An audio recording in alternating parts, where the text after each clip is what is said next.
Hello friends, मैं हूं सुदामा और आज आपके लिए लेकर आया हूं झारखंड पुलिस के नए वैकेंसी के विषय में। आप लोग इसके विषय में काफ़ी यूट्यूबर्स के माध्यम से देख चुके होंगे। जिस प्रकार से बड़े यूट्यूबर्स, कोचिंग चलाने वाले यूट्यूबर्स पूरे डिटेल्स अपना नोटिफिकेशन को ही निकाल कर बताने लग जाते हैं, तो उस प्रकार का नहीं है। मैंने कुछ अलग किया है। इसमें मैंने कुछ स्लाइड्स बनाए हैं। कोशिश है मेरा कि ज़रूरत जो आपके लिए ज़रूरी डेटा है सिर्फ उसी को मैं प्रेजेंट कर रहा हूँ। मेरा कोशिश रहेगा कि वीडियो छोटी से छोटी बने, 5 मिनट के अंदर ये कंप्लीट हो जाए और आपको पूरी जानकारी भी मिल जाए। मेरा कोशिश है कि पुरानी बहाली जो हम लोग बहाल हुए थे उसमें और इस बार की जो बहाली है उसमें क्या डिफरेंस है उसको हाईलाइट करने की कोशिश किया हूँ और कौन बहाली अच्छा है इसको मैंने फोकस किया है। वैसे तो मैं कभी आपको वीडियो शेयर करने का रिक्वेस्ट नहीं करता हूं, लेकिन इस बार मेरा रिक्वेस्ट है कि वीडियो को शेयर करें, क्योंकि ऐसे कई बच्चे होते हैं जिनको यूट्यूबर्स का चैनल या फिर उनका जो लेक्चर है वो समझ में नहीं आता है। मैंने ईजी से ईजी वे में उन खेलने कूदने वाले, रनिंग या फिर जो स्पोर्ट्स में एक्टिव बच्चों को समझाने का कोशिश किया हूँ। जो पढ़ाई में कमज़ोर है उनके लिए ये वीडियो ज़्यादा ज़रूरी है, इसलिए इस वीडियो को शेयर करें। कमज़ोर छात्रों को ज़्यादा से ज़्यादा शेयर करें।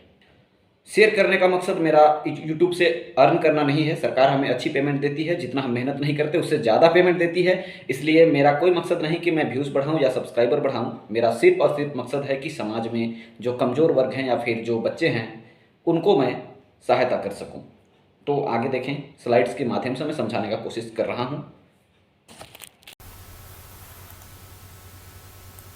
सबसे पहले जो ब्रीफिंग है उसका फॉर्मेट देख लें। सबसे पहले मैं आपको जनरल इन्फॉर्मेशन के बारे में बताऊंगा, उसके बाद सीट के बारे में बताऊंगा, एलिजिबिलिटी क्या होगी, age, height, chest, qualification, document verification के लिए जो चाहिए वो मैं बताऊंगा। उसके बाद सिलेक्शन का जो प्रोसेस है, एग्ज़ाम का जो पैटर्न है उसके बारे में बताऊँगा। रनिंग है, मेडिकल है एंड रिटन टेस्ट है। उसके बाद आपका मेरिट बनने का जो प्रोसेस है उसको मैं बताऊँगा। उसके बाद अदर इन्फॉर्मेशन।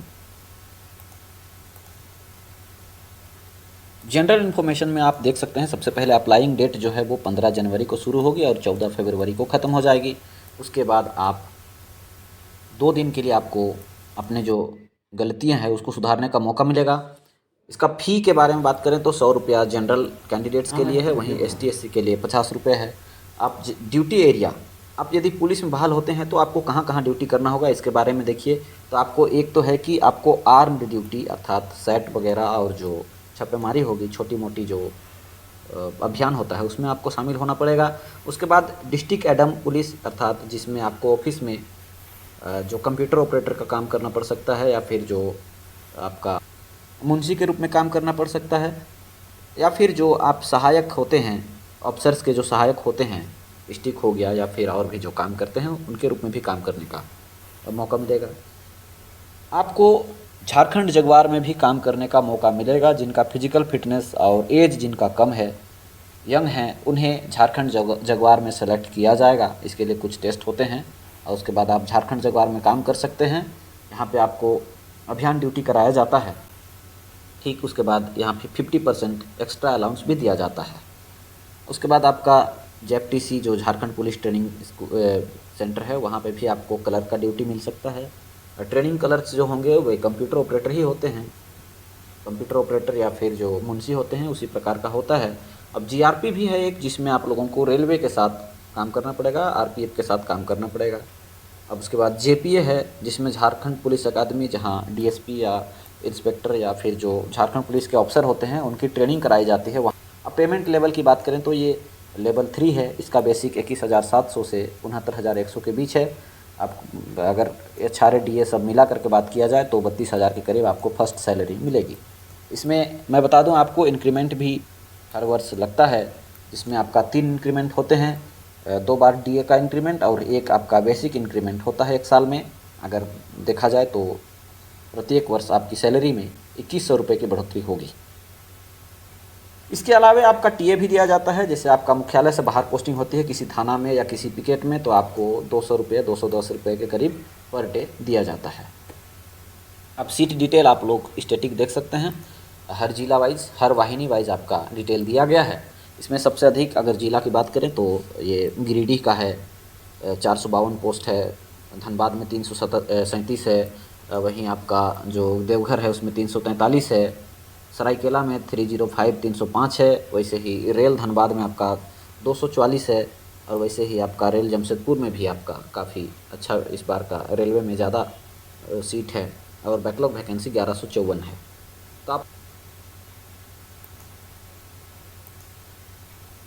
इसके बाद एलिजिबिलिटी का बात करें तो इसमें एज जो है वो आपका जनरल बॉयज़ के लिए 25 वर्ष है, ओबीसी के लिए 27 वर्ष है, एसटी एससी के लिए 30 ईयर्स है। फीमेल्स के लिए जनरल ओबीसी 28 वर्ष है और वहीं एसटी एससी के लिए 30 साल है। हाइट की बात करें तो जनरल लड़कों के लिए 160 सेंटीमीटर का हाइट मांगा है, वहीं ओबीसी के लिए भी 160 सेंटीमीटर, गलती से यहाँ मिस्टाइप हो गया है, 160 सेंटीमीटर है, वहीं एसटी एससी के लिए 155 सेंटीमीटर मांगा गया है। और लड़कियों के लिए चाहे वो जनरल हो या एसटी एससी हो, सबके लिए 148 सेंटीमीटर ही मांगा गया है। चेस्ट की बात करें तो लड़कों के लिए जो जनरल हैं उनके लिए 81 सेंटीमीटर, ओबीसी जनरल का 81 सेंटीमीटर, वहीं एसटी एससी के लिए थोड़ा मिस्टेक टाइप हो गया है, एसटी एससी के लिए सिर्फ 79 सेंटीमीटर ही मांगा गया है। और वहीं महिलाओं का चेस्ट मेजरमेंट नहीं किया जाएगा। डॉक्यूमेंट की बात करें तो आपका जो एलिजिबल डॉक्यूमेंट है वो कास्ट सर्टिफिकेट, इसमें जो आरक्षण की बात करेंगे तो आपको कास्ट सर्टिफिकेट देना होगा, वहीं रेसिडेंशियल सर्टिफिकेट भी देना होगा। वहीं आप यदि आर्थिक रूप से कमज़ोर वर्ग का लाभ लेना चाहते हैं तो उसका भी एक सर्टिफिकेट आता है। तो कास्ट सर्टिफिकेट आपका एसडीओ लेवल का है जो डिजिटली बनता है, शायद 2016 आसपास से ये बनने शुरू हुआ था, 2015-16 से बनने शुरू हुआ था, तो वो कभी का भी है वो चलेगा, 2015 तक का चलेगा। वहीं अगर आपका वीडियो लेवल का कास्ट सर्टिफिकेट है तो 25/2/2019 से पहले का नहीं होना चाहिए। ठीक वैसे ही रेसिडेंशियल सर्टिफिकेट भी आपका एसडीओ लेवल का है तो 2/6/2016 से पहले का नहीं होगी, और वीडियो लेवल का 19/7/2019 के पहले का नहीं होगा। एग्ज़ाम पैटर्न की बात करें तो इस बार की जो एग्ज़ाम है वो बिल्कुल चेंज है, जो हमारे समय 2015 में हुई थी, 2016 में हुआ था, उससे बिल्कुल अलग है। इस बार सबसे पहले आपको फिजिकल एलिजिबिलिटी टेस्ट देना पड़ेगा जिसमें आपको रनिंग कराया जाएगा। लड़कों के लिए 10 किलोमीटर 1 घंटा में और वहीं लड़कियों के लिए 5 किलोमीटर 30 मिनट में दौड़ना है। हम लोग के समय में लड़कियों के लिए 5 किलोमीटर दौड़ने का 40 मिनट दिया गया था, लेकिन हम लोग के समय सबसे पहले रिटन टेस्ट हुई थी, उसमें एक प्री टेस्ट, उसके बाद कुछ दिन के बाद मेंस का एग्ज़ाम हुआ था, फिर रनिंग के लिए हम लोग गए थे। अब दूसरी है आप लोगों का रनिंग के बाद मेडिकल टेस्ट होगा जिसमें आपका colour vision, night blindness, hearing, ये सब है। आप अगर समझ डिटेल से बताऊं तो विजन मतलब आपको दीवार में एक बोर्ड लगा हुआ होता है जिसमें ABCD लिखा होता है, उसमें छोटे बड़े बड़े करके होता है, तो सबसे अधिक आपका जो 6x6 होता है वो छोटा होता है, उसको आपको पढ़ाया जाएगा एक निश्चित दूरी के बाद, तो आप उसको पढ़ पाते हैं तो आप फिट हैं। वैसे ही कलर ब्लाइंडनेस जो है उसमें कुछ मार्क्स होते हैं, कलर होते हैं, तो उसको आपको पहचानना होता है कि ये किस चीज़ का इमेज है। नाइट ब्लाइंडनेस आपका जो रतौंधी किसी को है तो उसके लिए अनफिट घोषित किया जाएगा। उसी प्रकार हियरिंग, अगर आप सुनते कितना हैं, बहरे हैं या फिर कान हल्का सुनते हैं तो उसका भी चेक होगा। वेरिकोसिल का चेक होगा, हाइड्रोसिल का चेक होगा, ये प्राइवेट पार्ट की चेकिंग होती है। उसके बाद पाइल्स का भी चेक होता है, अगर आपका ये प्रॉब्लम है तो आपको अनफिट घोषित किया जाएगा। अब उसके बाद फिजिकल मेंटल डिजीज़ कुछ है, यदि किसी का मेंटल थोड़ा सा प्रॉब्लम है या फिर किसी में कुछ फिजिकल डिसीज़ है जैसे पैर पोलियो है या कुछ और है, तो ये झारखंड पुलिस का वैकेंसी है, डिफेंस से रिलेटेड है, तो यहाँ पे आपको बहाल नहीं कराया जाएगा। उसी के बाद आप देख सकते हैं धनु पैर, अर्थात किसी का पैर अगर मुड़ा हुआ है, किसी का घुटना पूरी तरह से ज़मीन पे नहीं सट रहा हो या फिर मुड़ा हुआ घुटना है तो उसके लिए आपको अनफिट किया जाता है। उसी प्रकार समतल पंजा, मतलब आपका यदि पैर जो है वो फ्लैट है, आप पानी में चलें और अपना जो पंजा पदचिन्ह जो है, पंजा का जो छाप है वो देखें, अगर वो पूरी तरह से प्लेन आता है तो आपको अनफिट घोषित किया जाता है। उसके बाद आपका उठी हुई नसें, मतलब अगर किसी का पैर में जैसे कुछ प्रॉब्लम होती है, कुछ नसें दिख रही हो, उठी हुई हो या फिर उसमें गांठ हो, तो उसको भी आपको अनफिट घोषित किया जाता है, इसका भी चेक किया जाता है। आप उंगलियों को भी मुड़ कर देखा जाता है, आपका उंगली मुड़ रहा है नहीं मुड़ रहा है उसका भी जांच होता है।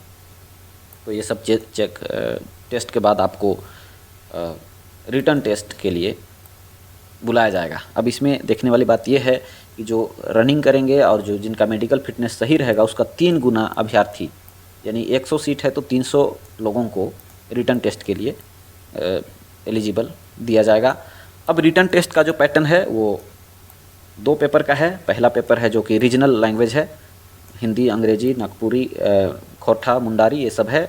अब इसमें आपको 30% लाना ज़रूरी है। यदि आप 30% नहीं लाते हैं तो आप फेल घोषित हो जाएंगे, आपको नेक्स्ट एग्ज़ाम में शामिल नहीं किया जाएगा। अब इसमें यदि आप 30% से ज़्यादा लाते हैं, जैसे 40, 50, 60, 100, तो फिर इसके लिए आपको 40% लाते हैं तो 1 मार्क्स एक्स्ट्रा दिया जाएगा, जो कि आपका मेरिट निर्धारण में जोड़ा जाएगा। 50% लाते हैं तो 2, 60 लाते हैं तो 3, इस प्रकार से एक्स्ट्रा मार्क्स दिया जाएगा।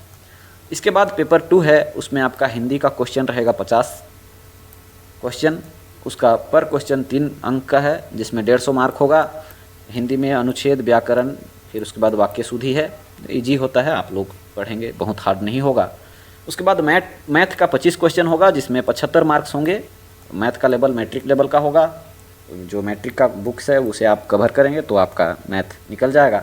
उसके बाद जीके का 25 क्वेश्चन है, जिसमें आपका 75 मार्क्स होगा। तो इसका जो टोटल मार्क हो रहा है 300, उसी के आधार पे आपको मेरिट बनेगा। और जो फर्स्ट पेपर में अच्छा रैंकिंग है तो उसका मेरिट में एक्स्ट्रा मार्क्स जुड़ेंगे। इसके अलावा और भी कुछ कंडीशन है, कुछ एक्स्ट्रा मार्क है, जैसे सहायक पुलिस का है और फिर अलग है रक्षा शक्ति विश्वविद्यालय का है, उसको मैं लास्ट में आपको बता दूंगा। इसके बाद हम लोग मेरिट बनने का जो प्रोसेस है उसको देखें। लिखित परीक्षा का नॉर्मलाइजेशन के आधार पे मार्क मिलेंगे। नॉर्मलाइजेशन का सिंपल सा मीनिंग है, यहाँ पे माइनस मार्किंग का प्रोसेस होता है। नॉर्मलाइजेशन को सिंपल सा समझें तो 100 क्वेश्चन अटेम्प्ट किए और उसमें से यदि 50 क्वेश्चन आपका सही हुआ और 50 गलत हुआ तो आपका मार्क्स बहुत अधिक कट जाएगा, आपका परफॉर्मेंस बहुत ख़राब हो जाएगा। वहीं यदि कोई बच्चा 50 क्वेश्चन ही अटेम्प्ट किया और 50 में 50 उसका सही हुआ तो वो आपसे ज़्यादा मार्क्स ला रहे हैं। ये होता है नॉर्मलाइजेशन, तो इसी के आधार पे सिलेक्शन होगा। दूसरा है फर्स्ट पेपर में जो लैंग्वेज है, क्षेत्रीय लैंग्वेज है, उसमें एक्स्ट्रा % लाने का आपको मार्क्स मिलेंगे, जिसे मैं पहले बता चुका हूँ।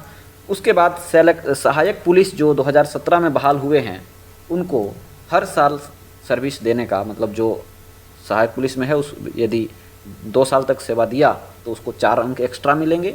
जो 1 साल के बाद छोड़ दिया उसको 2 अंक मिलेंगे, और जो अभी तक बना हुआ है उसे 10 अंक दिया जाएगा। इसके बाद रक्षा शक्ति विश्वविद्यालय जो है, जिसमें डिफेंस का ट्रेनिंग दिया जाता है, डिफेंस मतलब जो प्राइवेट गार्ड्स वगैरह का जो ट्रेनिंग होता है, उसमें अगर कोई पढ़ रहा हो तो उसके लिए जो रिजल्ट है उसके आधार पे मार्क्स मिलेंगे। पास हुआ है तो उसको 4 अंक एक्स्ट्रा मिलेगा, सेकंड डिवीज़न से पास हुआ है तो उसको 6, और वहीं प्रथम स्थान से पास किया है तो 8 नंबर मिलेगा, और डिस्टिंक्शन के लिए 10 नंबर मिलेंगे। एनसीसी, टाइक्वांडो या स्पोर्ट के लिए यहाँ पे कोई अंक का प्रावधान नहीं है, उसके लिए सीट आरक्षित हैं। उसके बाद दोनों पेपर को मिला करके मिनिमम क्वालिफाइंग मार्क्स का लाना होगा, जिसमें से जनरल को 40% लाना जरूरी है। 40% नहीं लाने से आपको फेल घोषित कर दिया जाएगा। और वहीं BC2 के लिए 36.5% है, BC1 34% है, ST SC का 32% है, और आदिम जनजाति के लिए 30% है। अब जैसे इसमें हम लोग के समय क्या हुआ था, पहला बार ही 2 एग्ज़ाम हुए थे जिससे बिल्कुल छंट गए थे, और रनिंग जो पास किए तो उतना तक आने तक में सीट बिल्कुल कवर खाली चल गया था। बहुत से ज़िले ऐसे थे जिसमें सीट बच गया था। तो उसमें होता क्या है कि आपको जो मिनिमम क्वालिफाइंग मार्क है उतना तक अगर आप लाते हैं तो आपको उसमें नौकरी मिल जाएगी। वहीं अगर आप इतना % नहीं लाते तो आपको रिजेक्ट कर दिया जाता है। तो इसके बाद अगर आप आरक्षण का दावा कर रहे हैं तो आपको स्थानीय प्रमाण पत्र और जाति प्रमाण पत्र देना होगा। अब इसमें यह भी देखिए कि कुछ जिला ऐसे हैं जहाँ पे जनरल का सीट नहीं है या OBC का सीट नहीं है, तो जनरल तो दूसरा में फाइट नहीं करेगा, लेकिन OBC में अगर आप हैं और OBC का सीट नहीं है तो आप जनरल के लिए फाइट करेंगे, और उसके लिए आपको 40% मार्क लाना जरूरी होगा। उसी प्रकार आपका हाइट, वेट और एज में भी देखा जाएगा कि आप जनरल से फाइट कर रहे हैं। OBC का सीट नहीं है तो जनरल के भांति आपको ट्रीट किया जाए। इसके बाद जो क्वालिफाई करेंगे उनका डॉक्यूमेंट वेरिफिकेशन किया जाएगा, जिसमें सभी मूल दस्तावेज देखे जाएंगे। उसके बाद आपका फाइनल लिस्ट बनेगा। तो वीडियो देखने के लिए धन्यवाद। उम्मीद करता हूँ आपको इस वीडियो से बहुत कुछ सीखने को मिला होगा। तैयारी करें और अपना डिफेंस का ड्रीम को पूर्ण करें। थैंक यू, जय हिंद।